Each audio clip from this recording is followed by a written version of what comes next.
दोस्तों आज से हम लोग शुरू करेंगे कोऑर्डिनेट जियोमेट्री। ये क्लास 9th का कोऑर्डिनेट जियोमेट्री रहेगा। इसमें आप लोगों को दोस्तों बस ज़्यादा से ज़्यादा ध्यान देना है जो मैं बताऊंगा। ठीक है, तो कोशिश करेंगे जल्दी से हम लोग इस चैप्टर को ख़त्म करेंगे। तो दोस्तों इसमें क्या दिया गया है इंट्रोडक्शन में देखिए, मैं बताने की कोशिश कर रहा हूँ आप लोगों को। इंट्रोडक्शन में क्या दिया गया है, कह रहा है कि अगर आपने पहले की क्लास पढ़ी होगी तो आप लोगों को कुछ चीजें पहले से ही पता होगी। इसमें फिगर दिया है, फिगर में क्या दिया गया है, कह रहा है कि अगर एक लाइन दिया जाए जिसमें क्या हो दोस्तों, ईस्ट और वेस्ट दर्शाया गया हो। दो लाइन, एक लाइन दिया गया हो मतलब स्ट्रीट हो। स्ट्रीट मतलब दोस्तों गलियारा होता है, स्ट्रीट जिसे बोलते हैं, जिसमें ईस्ट भी हो और वेस्ट भी हो। और उसमें जो है कई प्रकार के स्ट्रीट बने हो, स्ट्रीट 1, स्ट्रीट 2, स्ट्रीट 3, इस प्रकार के बने हो। ठीक है दोस्तों, तो उसमें अगर पूछा जाए कि अगर आपसे कहा जाए कि आप जो है स्ट्रीट नंबर 8 पे जाइए, स्ट्रीट नंबर 8 पे जाइए और आपको वहां पर आपके दोस्त का घर मिल जाएगा। अगर हम कहें आपसे दोस्तों कि आप स्ट्रीट नंबर 8 पे जाइए तो आपके दोस्त का घर वहां पे मिल जाएगा। तो स्ट्रीट नंबर 8 जो है दोस्तों यहाँ पर है। स्ट्रीट 8 पे अगर हम लोग आएंगे तो हम लोग यहाँ पर क्या पाएंगे दोस्तों, यहाँ पर 5 घर हैं। 5 घर यहाँ पर दिए गए हैं, लेकिन इसमें हम लोगों को कंफर्म नहीं हो पाएगा कि आखिर हमारे दोस्त का घर कौन सा है। तो इसलिए जो जानकारी दी गई है वो क्या है, अधूरी है। तो उसको इस प्रकार से कहा जाएगा कि आप स्ट्रीट नंबर 8 पे जाइए और हाउस नंबर 5वां जो है वो आपके दोस्त का घर है। तो इस प्रकार से हमें जो है कंप्लीट जानकारी लेने के लिए स्ट्रीट नंबर के साथ उसके हाउस नंबर का भी पता होना चाहिए, ताकि हम उसके सटीक जानकारी पर पहुंच सकें, उसके घर पर सटीक पहुंच सकें। इसी प्रकार अगर हम कहें कि स्ट्रीट नंबर 5 पे और घर नंबर 5वां, अगर आप स्ट्रीट नंबर 5 में घर नंबर 5वां जाएंगे तो आप अपने दोस्त के घर पहुंच जाएंगे। तो इस प्रकार यहाँ पर दोस्तों बताया गया है कि किस प्रकार से कोऑर्डिनेट जियोमेट्री की शुरुआत हुई, क्या क्या जरूरतें थी ताकि ये कोऑर्डिनेट जियोमेट्री वहां पे आ सके। तो कोऑर्डिनेट जियोमेट्री की शुरुआत दोस्तों इन्हीं सब कार्डों से होती है। अब देखिए दोस्तों, एग्जाम्पल नंबर 2 में क्या बताया जा रहा है। एग्जाम्पल नंबर 2, अगर केस नंबर 2 यहाँ पर जो है दोस्तों लिया गया है, केस नंबर 2 पे मैं बताने की आप लोगों को कोशिश करूंगा। यहाँ पर देखिए दोस्तों, अगर आपको दिया जाए कोई भी एक चार्ट दिया जाए, चार्ट पेपर दिया जाए और उस पे एक बिंदु डाल दिया जाए, अगर आपको वह बताना हो कि वो बिंदु कहाँ पर है। जैसे यहाँ पर दिया गया है दोस्तों, एक चार्ट दिया गया है और उसमें एक बिंदु डाल दिया गया है, तो क्या आप लोग उस बिंदु को सटीक बता सकते हैं कि ये कहाँ पर है। आप तो इतना बता सकते हैं, ये थोड़ा जो बीच वाला पोर्शन है उससे थोड़ा सा ऊपर है। हम लोग दोस्तों सटीक नहीं बता सकते, लेकिन हम लोग क्या कर सकते हैं, इसका अनुमान लगा सकते हैं। अनुमान क्या लगाएंगे दोस्तों, ये जो बीच वाला पार्ट है, वो जो ये पॉइंट है वो बीच वाले पार्ट से थोड़ा सा ऊपर है। लेकिन अगर हम लोग क्या है दोस्तों, अभी भी सटीक उत्तर नहीं बता पाएंगे, तो इसके लिए क्या करना पड़ेगा, सटीक जानकारी के लिए यहाँ पर कोऑर्डिनेट की ही सहायता लेनी पड़ती है। तो यहाँ पर बताया गया है कि एक मान लो क्या है कि बॉटम जो लाइन है, बॉटम वाली लाइन से अगर 9 सेंटीमीटर हम कहें कि वो ऊपर है, तो भी हम लोगों को अभी भी पूरा हम लोगों को क्लियर नहीं हुआ पूरी तरीके से कि आखिर वो पॉइंट है कहाँ। हम लोगों को केवल इतना क्लियर हुआ दोस्तों कि वो जो बॉटम वाली लाइन है, सबसे नीचे वाली लाइन है, उस लाइन से 9 सेंटीमीटर ऊपर की तरफ है। 9 सेंटीमीटर ऊपर मतलब दोस्तों ये पूरा वाला पार्ट आ जाएगा, 9 सेंटीमीटर ऊपर ये पूरा 9 आ जाएगा। अब हम लोगों को सटीक कैसे पता करेंगे, तो दोस्तों वहां पर क्या करेंगे, जो लेफ्ट वाला पार्ट है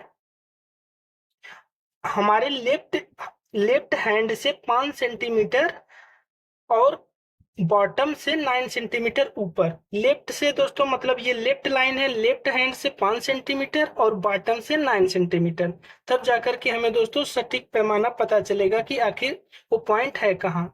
तो ऐसे बोलेंगे दोस्तों, कैसे बोलेंगे, लेफ्ट से 5 सेंटीमीटर और बॉटम लाइन से 9 सेंटीमीटर जो है वो पॉइंट हमारा यहाँ पर है। तो इस प्रकार से हमें क्या होगा, सटीक उत्तर मिल जाएगा। तो चलिए दोस्तों, ये केस नंबर 2 था। केस नंबर 3 देखते हैं और किस प्रकार से बताया गया है। जब कोऑर्डिनेट ज्योमेट्री की उत्पत्ति हो रही थी तो किन किन चीजों का सामना करना पड़ा था। देखिए दोस्तों, फिगर नंबर 3, फिगर नंबर 3 क्या कर रहा है, इसमें एक कॉलम दिया गया है, दूसरा रो दिया गया है। कॉलम दिया गया है और रो दिया गया है, और यहाँ पर जो बैठी है टीचर बैठी है। तो कॉलम और रो में अगर अगर देखा जाए कि अगर आपके स्कूल के सभी बेंच को एक जगह इकट्ठा कर दिया जाए और इकट्ठा करने के बाद उसको कॉलम और रो में डिवाइड करके यह बताया जाए कि कहाँ पर आप बैठे हैं, किस कॉलम में और किस रो में बैठे हैं, तो आपको कैसे बताना पड़ेगा। जैसे मान लीजिए दोस्तों, आपका कॉलम नंबर 8 है और रो नंबर 7 है, तो इसका मतलब आप जो है बैठे हैं कहाँ पर, यहाँ पर कॉलम नंबर 7, कॉलम नंबर 8 और रो नंबर 7 हमारा यहाँ पर आ रहा है। तो मतलब दोस्तों आपका पोजीशन यहाँ पर है। इसी प्रकार मैं अगर आपसे पूछूं, आप जो है कॉलम नंबर 2 पे और रो नंबर 6 पे बैठे हैं। कॉलम नंबर 2 दोस्तों और रो नंबर 6 यहाँ पर कहाँ पर आएगा, ये यहाँ पर आएगा। कॉलम नंबर 2 और रो नंबर 6 हमारा यहाँ पर आएगा। इस प्रकार से इसमें रो और कॉलम हमें ये बताता है कि हम कहाँ पर बैठे हैं। देने का मतलब दोस्तों केवल इतना सा है, इसका है कि आपको किसी भी चीज का अगर प्लेन पे दर्शाना है कि पोजीशन उसका कहाँ पर है, तो आपको दो चीजों की आवश्यकता होनी चाहिए, दो चीजें वहां पर रहनी चाहिए। जैसे कि आपको यहाँ पर अगर कॉलम और रो अगर दे दिया जाए तो आप बता सकते हैं कि आप कहाँ पर बैठे थे। और उसी प्रकार दोस्तों, अगर सेकंड वाला जो हम लोगों ने देखा था, उसमें यह भी देखा, उसमें क्या था दोस्तों, हम लोगों को बॉटम लाइन और लेफ्ट हैंड और बॉटम लाइन दो चीजें हम लोगों को यहाँ पर भी पता होनी चाहिए थी। इस तब जाकर के हमारा जो है सटीक पैमाना निकलता। तो आपको किसी भी चीज को निकालने के लिए आपको कम से कम दो चीजें जरूरी होनी चाहिए, ताकि आप उसका सटीक अनुमान लगा सके कि वो कहाँ पर है। तो दोस्तों ये कुछ चीजें थी, बेसिक चीजें जो कोऑर्डिनेट जियोमेट्री से पहले आपको ध्यान रखनी थी। इसके साथ ही दोस्तों देख लेते हैं क्या फिगर नंबर 3.4, 3.4 पर दोस्तों कौन कौन व्यक्ति हैं, रेने डिस्कार्ड्स। रेने डिस्कार्ड्स हैं, जिसका जन्म हुआ था 1596 से 1650 में। ठीक है दोस्तों, देखिए इन्होंने क्या किया था। रेने डिस्कार्ड्स जो है एक ग्रेट फ्रेंच मैथमेटिशियन थे। इन्होंने 17th century like to lie in bed and think. जब 17वीं शताब्दी थी तो ये क्या किया करते थे, अपने बेड पर लेट करके सोचा करते थे। किसके बारे में दोस्तों सोचा करते थे, वन डे, एक दिन, वेन रेस्टिंग इन बेड, जब वे बेड पर आराम कर रहे थे, तो ही solve the problem of describing the position of a point in plane. तब उन्होंने, जब दोस्तों एक बार इन्होंने शांत होकर के बैठे हुए थे, तो उन्होंने पॉइंट के बारे में जो प्रॉब्लम थी, पॉइंट को लेकर के, मतलब पॉइंट को किस प्रकार से डिस्क्राइब किया जाए, उसको इन्होंने सॉल्व किया। कि मतलब अगर किसी प्लेन पर रहकर एक पॉइंट को डाल दिया जाए तो आप उसको कैसे बता सकते हो कि वो कहाँ पर है। तो उसको सॉल्व करने का श्रेय जो है, योगदान जो है, इनको जाता है। इसी कारण से इन्हें क्या कहा जाता है दोस्तों, इन्हें के हॉनर में एक सिस्टम यूज किया जाता है, describing position of a point in plane is also known as the Cartesian system. इसी दोस्तों इन्हीं के नाम पर पड़ा है, कार्टेशियन सिस्टम एक होता है, इन्हीं के नाम पर पड़ा है। ठीक है, तो उम्मीद करते हैं आप लोगों को दोस्तों समझ में आ गया होगा। तो ये था दोस्तों कुछ बेसिक जानकारियां जो आप लोगों को जानकारी हो गई होगी कि कोऑर्डिनेट ज्योमेट्री कैसे शुरू हुआ और क्या क्या दिक्कतें आई थी, क्या क्या चीजें सबसे पहले जरूरी थी। धीरे धीरे जो है इसका आविष्कार होता गया और फिर जाकर के पूरी तरीके से ये बना। तो आइए दोस्तों एक्सरसाइज करते हैं। एक्सरसाइज में इसमें दोस्तों केवल 2 सवाल दिया गया है, उसको हम लोग लगाते हैं। जैसे मान लीजिए दोस्तों फर्स्ट में क्या कह रहा है, क्वेश्चन नंबर फर्स्ट कह रहा है how will you describe the positions of a table lamp on your study table to another person. अगर मान लीजिए कोई पर्सन बैठा हुआ है, अगर मान लीजिए कोई पर्सन बैठा हुआ है, तो आप कैसे बताएंगे कि उस पर्सन के पास में जो है एक स्टडी टेबल रखी हुई है। स्टडी टेबल पर क्या रखा हुआ है दोस्तों, टेबल लैंप रखा हुआ है। ठीक है, मान लीजिए हम लोग इसको दिखाते कैसे हैं, एक टेबल ले लेते हैं दोस्तों, टेबल पे एक लैंप रखा हुआ है, यहाँ पर एक लैंप है जो जल रहा है। ठीक है, तो लैंप की स्थिति हम लोग कैसे बताएंगे कि कहाँ पर है, तो दोस्तों यहाँ पर हम लोग इसी प्रकार से लैंप की स्थिति बताएंगे कि बॉटम लाइन से 5 सेंटीमीटर ले लो और लेफ्ट हैंड से 7 सेंटीमीटर ले लो। बॉटम से 5 सेंटीमीटर और लेफ्ट हैंड से 7 सेंटीमीटर। ये पोजीशन दोस्तों कुछ भी हो सकती है, आपको केवल यहाँ पर डिस्क्राइब करना है कि कहाँ पर है।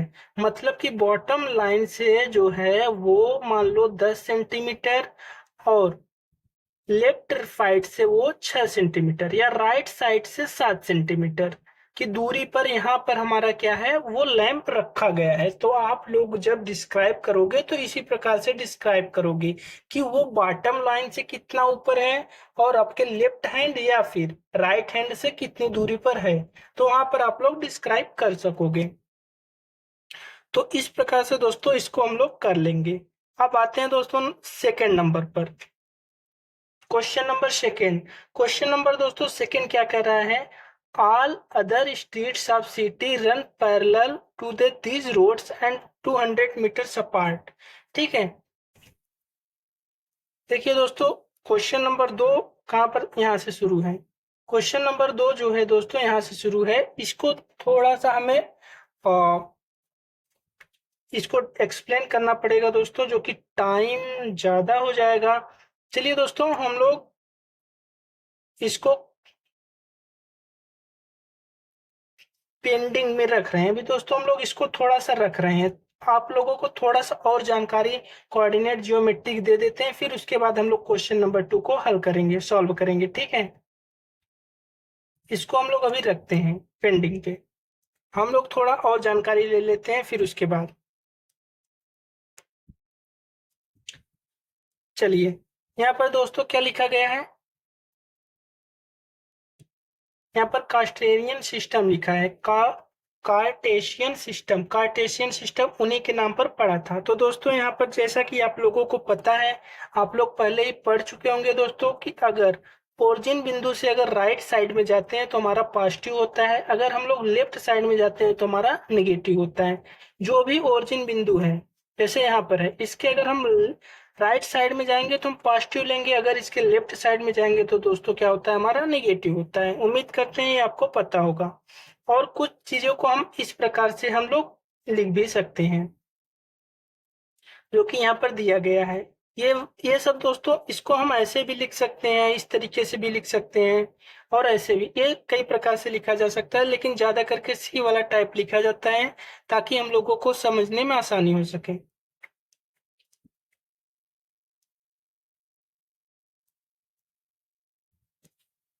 ये देखिए दोस्तों क्या है, ये वाला जो है वो एक्स एक्सिस है। एक्स एक्सिस को हम लोग दोस्तों एक्स और एक्स डैश से डिनोट करते हैं, वाई एक्सिस को किससे डिनोट करते हैं, वाई और वाई डैश से डिनोट करते हैं। एक्स एक्सिस को एक्स और एक्स डैश से, वाई को वाई और वाई डैश से डिनोट करते हैं। इसमें देखो दोस्तों, जब भी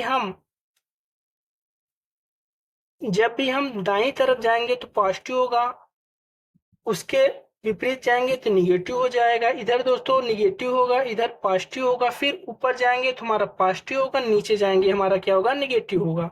तो हम लोग इसको देखते हैं दोस्तों, यहाँ पर कौन सा सिंबल रहता है, कौन सा सिंबल नहीं रहता है। तो फर्स्ट वाला देख, इसको 4 कोऑर्डिनेट में बांटा जाता है दोस्तों, कोऑर्डिनेट ज्योमेट्री को 4 पार्ट में बांटा गया है। फर्स्ट कोऑर्डिनेट देखिए यहाँ पर दिया गया है, ये वाला दोस्तों क्या है, फर्स्ट कोऑर्डिनेट है, ये सेकेंड कोऑर्डिनेट है, ये थर्ड कोऑर्डिनेट है, और ये फोर्थ कोऑर्डिनेट है। फर्स्ट कोऑर्डिनेट का जो चिन्ह जो होता है वो दोस्तों क्या होता है, सिंबल प्लस और प्लस होता है। ये दोस्तों आप लोग रट लेंगे, ये वाला माइनस और प्लस होता है, ये दोस्तों माइनस और माइनस होता है, और ये क्या होता है प्लस और माइनस होता है। ठीक है, तो जब भी अगर आपको दिया जाए कि प्लस और प्लस, जैसे 6 और 5 दिया जाए, तो इसका मतलब ये हुआ कि आपका फर्स्ट कोऑर्डिनेट रहेगा, 6 यहाँ पर रहेगा दोस्तों, 5 यहाँ पर रहेगा, तो ये पोजीशन यहाँ पर बनेगी। इसी प्रकार अगर आपको दिया जाए -2 और -3, -2 दोस्तों मतलब सबसे पहले हम लोग एक्स एक्सिस लेते हैं, उसके बाद वाई एक्सिस लेते हैं। तो एक्स एक्सिस लेंगे दोस्तों, यहाँ पर क्या होगा, 2 यहाँ पर होगा, और -3 दोस्तों कहाँ पर होगा, यहाँ पर होगा। 2 -3 हमारा कहाँ पर बनेगा, यहाँ पर हमारा क्या बनेगा, 2 -3 बनेगा। ठीक है, एक बार मैं फिर से आप लोगों को बता रहा हूँ, आप लोग दोस्तों इसको नोट कर लीजिएगा। चलिए, तो अगर -2 और -3 अगर देखा जाए तो दोस्तों यहाँ पर बन रहा है -2 -3। इसी प्रकार अगर प्लस और माइनस लिया जाए तो हमारा कहाँ पर बनेगा दोस्तों, फोर वाले कोऑर्डिनेट में हमारा बनेगा। फोर वाले कोऑर्डिनेट में मान लीजिए हमारा क्या बन रहा है दोस्तों, माइनस +5 और 6, -6 +5 और -6। तो +5 दोस्तों यहाँ पर आएगा, -6 हमारा यहाँ पर आएगा, तो ये वाला हमारा बन रहा है क्या, +5 -6। तो उम्मीद करते हैं आपको समझ में आ गया होगा। तो ये वाला दोस्तों पार्ट बहुत इंपॉर्टेंट है, और यहीं पर आप सीखेंगे कि आखिर इसको क्या कहते हैं। तो इसको फर्स्ट कोऑर्डिनेट, इसको सेकंड कोऑर्डिनेट, इसको थर्ड कोऑर्डिनेट, और इसको फोर्थ कोऑर्डिनेट कहेंगे। यहाँ पर जो चिन्ह होता है वो हमेशा पॉजिटिव होता है, जो x और y का होता है। इसमें -x होता है, y प्लस होता है, दोनों में यहाँ पर माइनस होगा दोस्तों, यहाँ पर प्लस और माइनस दोनों होगा। ठीक है, बस यही चीज है दोस्तों, आपको समझनी है। अब मान लीजिए दोस्तों, अगर आपको कोई भी चिन्ह दे दिया गया, इतना दोस्तों आपको केवल इतना ही समझना था। जैसे कि यहाँ पर दिया गया है दोस्तों, अब हम लोग इसको सॉल्व करेंगे। जैसे p, सबसे पहले ये भी ध्यान रखिएगा, x वाले को लिखिएगा, उसके बाद y वाले को लिखिएगा। तो x का पोजीशन p का देखना है, तो दोस्तों क्या होगा, p पे अगर x पे 4 है तो यहाँ पर दोस्तों 4 लिखेंगे, y पे क्या है, 3 है, तो ये 4 और 3 बनेगा। इसी प्रकार q का अगर देखा जाए तो दोस्तों x पे क्या है, -6 है, और y पे क्या है, -2 है। इसी प्रकार दोस्तों -6 -2 जो होगा q का पोजीशन होगा। ठीक है, अगर r का पोजीशन देखा जाए तो r का पोजीशन दोस्तों क्या होगा, -6 होगा, लेकिन यहाँ पर y जो है कहीं नहीं दिया गया है, y नहीं लिया गया है, इसलिए r का पोजीशन जो है y में 0 रहेगा। ये जो वाला जो दोस्तों होता है ओ जो होता है वो ओरिजिन बिंदु होता है। क्या होता है, ओरिजिन बिंदु। ठीक है, इसे ओरिजिन बिंदु बोलते हैं। चलिए दोस्तों आगे थोड़ा देख लेते हैं हम लोग।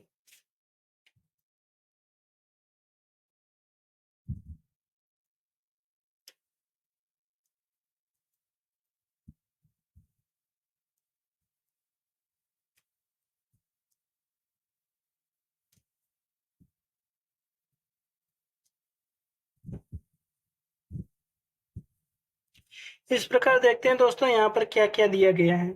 जैसे मान लीजिए यहाँ पर दिया गया है -2/3। क्या दिया गया दोस्तों, -2/3 और 0 को, इसको हम लोग को डिनोट करना है कि कहाँ पर इसका पोजीशन होगा। तो देखिए दोस्तों 2/3 का जो पोजीशन होगा, तो पहले 3 को 2 से डिवाइड करेंगे हम लोग। जब डिवाइड करेंगे तो यहाँ पर पॉइंट लगाएंगे, 0 बढ़ेगा, 3 6 18। ठीक है, यहाँ पर 2 आएगा, 0 फिर 6 आएगा, मतलब कि दोस्तों 0.66। इसका मतलब क्या हुआ, 2/3 का मतलब हुआ, 2/3 का जो मतलब हुआ क्या हुआ दोस्तों, 0.66। क्या होगा, 0.66। तो इसलिए दोस्तों ये हमेशा 1 से छोटा है, 0.6 मतलब 1 से छोटा, इसलिए इसका पोजीशन यहीं पर बना है। देखिए दोस्तों यहाँ पर बना है, और y 0 है, तो इसलिए यहाँ पर इसको रखा गया है। ठीक है, उम्मीद करते हैं आपको समझ में आ गया होगा। फिर भी अगर कुछ डाउट हो तो आप लोग जरूर पूछिएगा दोस्तों। इसके बाद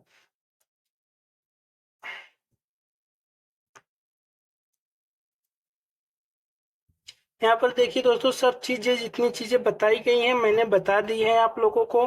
अब आप लोग जो है इसमें सॉल्व कर सकते हैं, सवाल को सॉल्व कर सकते हैं। ठीक है, कुछ चीजें और दोस्तों मैं आप लोगों को बता देना चाहता हूँ इसमें, जैसे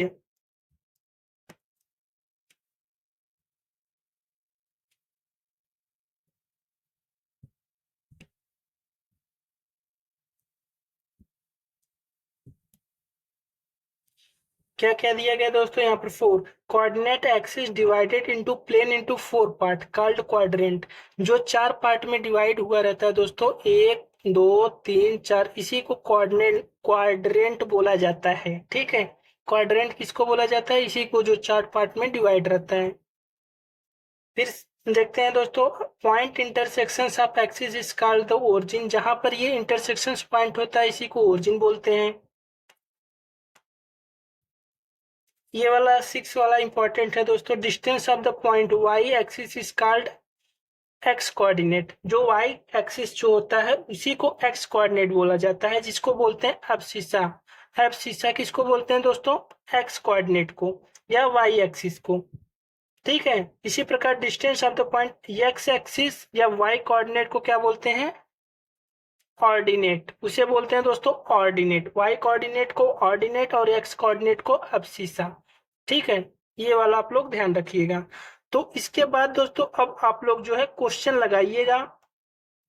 उम्मीद करते हैं आप लोग क्वेश्चन बहुत ही आराम से लगा लेंगे। ठीक है, जैसे कि कुछ चीजें मैं यहाँ पर बता देना चाहता हूँ आपको, कौन सा पॉइंट कहाँ पर दिया गया है। जैसे मान लीजिए डी का पोजीशन आपको पता करना है, डी का मान कितना होगा।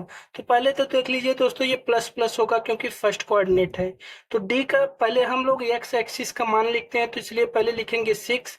फिर वाई एक्सिस क्या है दोस्तों, 2। तो 6 और 2 जो है वो डी का मान होगा। इसी प्रकार दोस्तों अगर बी का मान लिखा जाए, देखा जाए तो क्या होगा दोस्तों, पहले हम लोग एक्स एक्सिस लिखेंगे -5।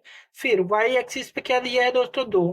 तो बी का मान -5 और 2 होगा। इसी प्रकार दोस्तों अब आप लोग जो है पूरी तरीके से इसको करेंगे।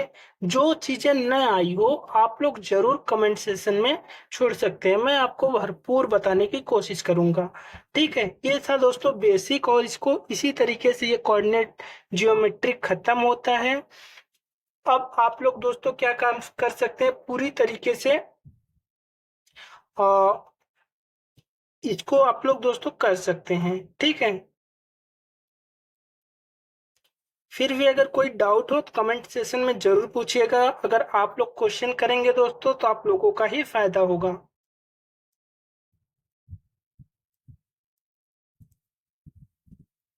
चलिए दोस्तों, बाय बाय, मिलते हैं अगली क्लास में। कोऑर्डिनेट ज्योमेट्री यहाँ पर हमारी समाप्त होती है।